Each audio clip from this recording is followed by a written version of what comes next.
Hello दोस्तों, स्वागत है आपका हमारे YouTube channel Arts Accounting Services में। आज की वीडियो में हम जीएसटी के section 75 general provision relating to determination of tax के बारे में बात करेंगे। यानी कि जीएसटी डिपार्टमेंट किस तरीके से आपके टैक्स को डिटरमाइन करता है, उसके बारे में हमें जीएसटी के सेक्शन 75 में बताया गया है। Section 75 lays down general safeguard timeline and procedure for. तो जो हमारा सेक्शन 75 है वह हमको एक जनरल सेफगार्ड यानी कि हमको इन्फॉर्म करता है, यानी कि हमको हमारे राइट्स बताता है। टाइमलाइन, क्या क्या टाइमलाइन होनी चाहिए किसी प्रोसीजर को लेके और क्या क्या उसका प्रोसेस होना चाहिए, किस तरीके से वह होनी चाहिए। तो किन चीज़ों को लेके बताया गया है इस सेक्शन में। एक तो हमारा हो गया इशूइंग नोटिस। अगर जीएसटी डिपार्टमेंट कोई नोटिस इशू करता है तो उसको किस तरीके से इशू करेगा। कोई ऑर्डर पास करता है तो किस तरीके से वह उस ऑर्डर को पास करेंगे। ग्रांटिंग हियरिंग, यदि कोई सुनवाई करवाते हैं तो उसमें किस तरीके से वह उसकी सुनवाई करवाएंगे। कैलकुलेटिंग इंटरेस्ट एंड पेनल्टी, यदि आपके ऊपर कोई इंटरेस्ट और पेनल्टी होती है तो उसको वो किस तरीके से कैलकुलेट करते हैं। Protecting tax payer from arbitrary action, तो जो हमारा टैक्स पेयर है उसको यहाँ पे प्रोटेक्ट किया जाता है किस चीज़ के लिए, मनचाहे एक्शन से। यानी कि जीएसटी डिपार्टमेंट अपने मनचाहे कानून किसी टैक्स पेयर के ऊपर नहीं डाल सकता है। Think of it as an procedural fairness under GST, तो जीएसटी के अंदर निष्पक्ष के रूप से देखा जाता है। देन हम यहाँ पे इसका इजी एक्सप्लेनेशन देख लेते हैं। तो सबसे पहले हमारा कोर्ट स्टेज, तो क्लॉक हमारी स्टॉप हो जाती है।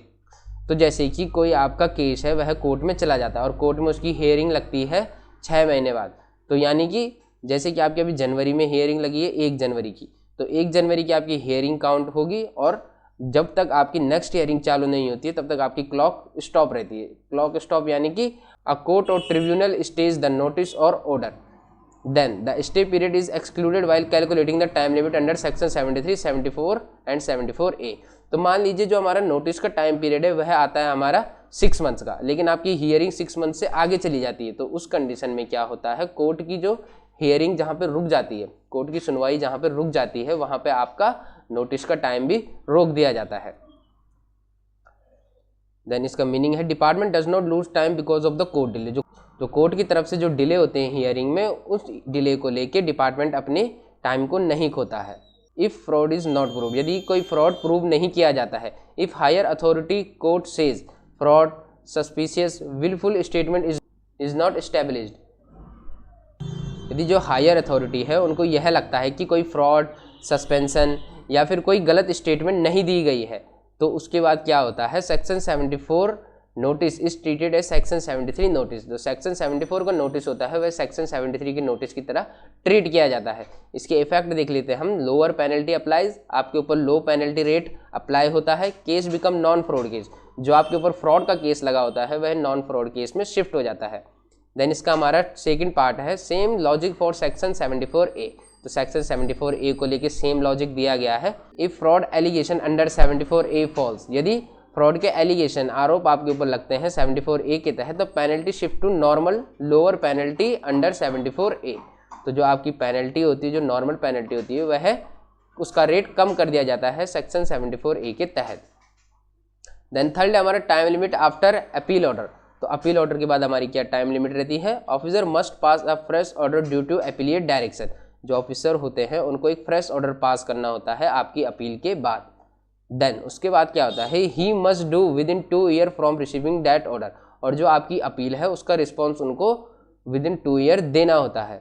राइट टू पर्सनल हियरिंग, तो पर्सनल हियरिंग है यहाँ पे। You must give a hearing if, आपको एक हियरिंग में शामिल कब होना पड़ता है, you request it in writing, जब आप उसको राइटिंग में रिक्वेस्ट करते हैं, यानी कि जब आप लिखित में एक एप्लीकेशन दे देते हैं कि मैं एक हियरिंग करना चाहता हूँ। Officer plan to pass an advisory order, यदि कोई ऑफिसर एडवाइजरी ऑर्डर पास करने के लिए सुझाव देता है तो उस कंडीशन में आपको वहाँ पे पर्सनल हियरिंग के लिए मौजूद होना पड़ता है। देन फिफ्थ है हमारा एडजमेंट्स अलाउड। तो इसमें क्या क्या एडजमेंट्स होती हैं। Officer must grant time if valid reason is shown, यदि आपका कोई वैलिड रीजन होता है तो आपका टाइम आगे एक्सटेंड कर दिया जा सकता है। मैक्सिमम 3 एडजस्टमेंट ओनली, आपको केवल 3 एडजस्टमेंट ही दी जाती है। Reason must be recorded in writing, और जो ये आपको टाइम लिमिट दिया गया है इसका रीजन भी आपको राइटिंग में देना होता है। देन 6 है हमारा speaking order required. Final order must clearly mention facts, explain why decision is taken. जो हमारा स्पीकिंग ऑर्डर रिक्वायर्ड है इसमें कहा गया है जो आपका फाइनल ऑर्डर होता है उसमें क्लियरली जो फैक्ट है, जो भी केस से रिलेटेड फैक्ट होते हैं वह अच्छी तरीके से मेंशन होने चाहिए। Explain why decision is taken, उसमें यह भी एक्सप्लेन किया जाना चाहिए कि हमने यह डिसीजन लिया है तो ये डिसीजन हमने क्यों लिया है। नो वेगस और मैकेनिकल ऑर्डर अलाउड, तो इसमें कोई भी पर्सनल ऑर्डर अलाउ नहीं किया जाता है। देन 7 है हमारा नो सरप्राइज डिमांड, तो नो सरप्राइज डिमांड यानी कि tax interest penalty in final order can not exceed the SCN amount. तो देखिए, मान लीजिए कि आपको पहले नोटिस किया था 1000 रुपीज़ टैक्स को लेके, तो 1000 रुपीज़ टैक्स पे आपको जो इंटरेस्ट और पेनल्टी पड़ रही थी वह आपको शो कोड नोटिस में लिखित में दे दी जाती है, और अपील के बाद आपकी कोई भी अमाउंट चेंज नहीं होगी, आपको वही अमाउंट पे करनी होती है जो आपके शो कोड नोटिस में बताई गई होती है। Can not be based on new ground, आपके केस से रिलेटेड कोई भी नया ग्राउंड नहीं जोड़ा जा सकता है। Officer can not change the case Midway, officer case को बीच में ही चेंज नहीं कर सकते हैं। If tax amount changes in appeal, यदि एक अपील टैक्स अमाउंट को चेंज करती है तो उस कंडीशन में क्या है, इफ एपिलिएट अथॉरिटी इंक्रीज और रिड्यूस टैक्स, यदि एपिलिएट अथॉरिटी इंक्वायरी करती है और वह यह पाती है कि आपके टैक्स अमाउंट में इंक्रीज आना चाहिए, और मान लीजिए आपकी टैक्स अमाउंट में इंक्रीज आ जाता है, तो पहले जो आपका इंटरेस्ट कैलकुलेट हो रहा था 1000 रुपीज़ पे, अब मान लो कि उन्होंने आपकी टैक्स की लायबिलिटी 1500 रुपये कर दी है, 1000 से उन्होंने 1500 कर दिए, तो अब जो आपको इंटरेस्ट और पेनल्टी देना होगा वह 1500 रुपीज़ के हिसाब से आपको देना होगा। तो यह इंटरेस्ट और पेनल्टी ऑटोमेटिकली आपके टैक्स के ऊपर डिपेंड रहती है। देन 9 है हमारा interest is compulsory, interest on short and unpaid tax payable even if not mention in the order, जो आपका इंटरेस्ट होता है वह आपको हर हाल में पे करना होता है, चाहे वो ऑर्डर में मेंशन किया गया हो या फिर नहीं किया गया हो। Interest is automatic under GST, जो इंटरेस्ट होता है वह ऑटोमेटिक GST के अंदर कैलकुलेट हो जाता है। डिलेड केस क्लोज, तो 10th पॉइंट है हमारे डिले और केस क्लोज को लेके, order is not passed with in time limit, यदि कोई भी ऑर्डर टाइम लिमिट के अंडर पास नहीं किया जाता है सेक्शन 73, 74 और 74A के तहत, तो वह केस क्लोज माना जाता है। प्रोसीजिंग आर डीम्ड कंक्लूडिंग, और जो आपकी प्रोसीजिंग होती है वह जहाँ तक पहुँची होती है वहीं तक उसको रद्द कर दिया जाता है। Use protection for tax payer, ये टैक्स पेयर के लिए काफ़ी बड़ी प्रोटेक्शन का काम करता है। जैसे कि आपकी हियरिंग मान लीजिए कि कोर्ट में 3 साल से ज़्यादा चल जाती है, तो आपका केस वहीं पे क्लोज कर दिया जाता है। Time exclude due to pending appeal, यदि आपका टाइम एक्सक्लूड कर दिया जाता है पेंडिंग अपील को लेके, जैसे कि कोर्ट में काफ़ी सारे केसेस हैं अपील को लेके और आपकी अपील का टाइम काफ़ी आगे पोस्टपोन कर दिया जाता है।